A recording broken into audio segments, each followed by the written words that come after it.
Hello students, आज हम आपके हिंदी पाठ्य पुस्तक स्पर्श भाग के एवरेस्ट मेरी शिखर यात्रा पाठ के अंतिम अंश को पढ़ने जा रहे हैं।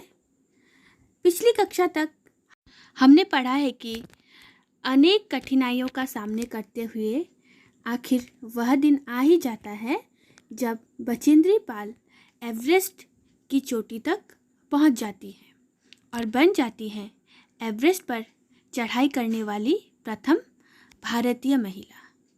चढ़ाई करने के बाद उनके अनुभव किस प्रकार के थे, आज हम इस पाठ पर पढ़ेंगे। एवरेस्ट शंकु की चोटी पर इतनी जगह नहीं थी कि दो व्यक्ति एक साथ खड़े हो सके। कहने का अर्थ है कि जब लेखिका एवरेस्ट की चोटी पर यानी कि हिमालय की शिखर पर पहुंच गई थी तो उस शिखर पर उतनी जगह नहीं थी कि वहां पर एक साथ दो लोग खड़े हो सके, क्योंकि हिमालय पर बचेंद्री और उनके साथी तेंजिंग एक साथ पहुंचे थे। चारों तरफ हजारों मीटर लंबी सीधी ढलान को देखते हुए हमारे सामने प्रश्न सुरक्षा का था। हमने पहले बर्फ के फावड़े से बर्फ की खुदाई कर अपने आप को सुरक्षित रूप से स्थिर किया। इसके बाद मैं अपने घुटनों के बल बैठी। बर्फ पर अपने माथे को लगाकर मैंने सागर माथे के ताज का चुंबन लिया। बिना उठे ही मैंने अपने थैले से दुर्गा माँ का चित्र और हनुमान चालीसा निकाला। मैंने इनको अपने साथ लाए लाल कपड़े में लपेटा, छोटी सी पूजा अर्चना की और इनको बर्फ में दबा दिया।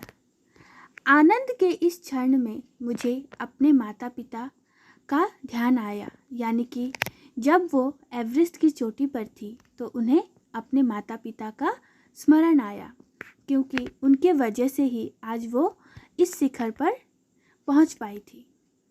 जैसे मैं उठी मैंने अपने हाथ जोड़े और मैं अपने रज्जू नेता अंगदोर्जी के प्रति आदर भाव से झुकी।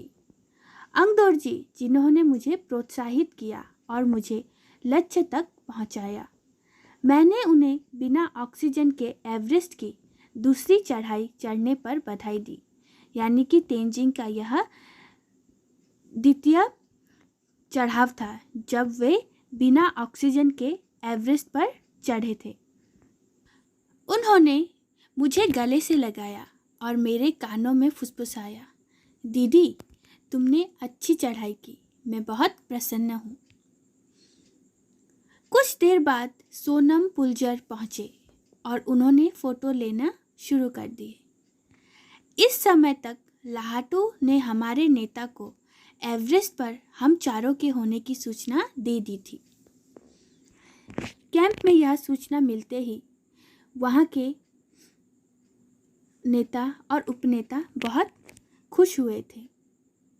तब मेरे हाथ में वॉकी टॉकी दिया गया।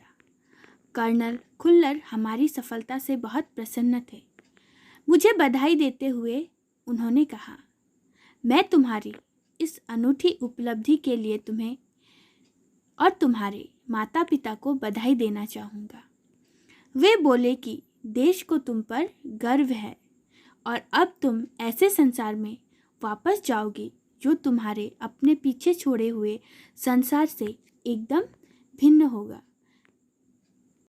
क्योंकि बचेंद्री जब एवरेस्ट की चढ़ाई करने निकली थी तो उन्हें बहुत कम लोग जानते थे, और अब जब उन्होंने इतनी बड़ी उपलब्धि हासिल कर ली थी तो पूरे भारत ही नहीं बल्कि पूरे विश्व में उनका नाम प्रचारित हो गया था। और इसीलिए वो जिस दुनिया में वापस जाने वाली थी वह दुनिया अब उनके लिए बिल्कुल ही अलग होने वाला था। उनकी एक पहचान बन गई थी, एवरेस्ट पर चढ़ाई करने वाली प्रथम भारतीय महिला। तो बच्चों, ये था पाठ एवरेस्ट मेरी शिखर यात्रा। आप पढ़ाए गए अंश का अभ्यास कीजिए। धन्यवाद।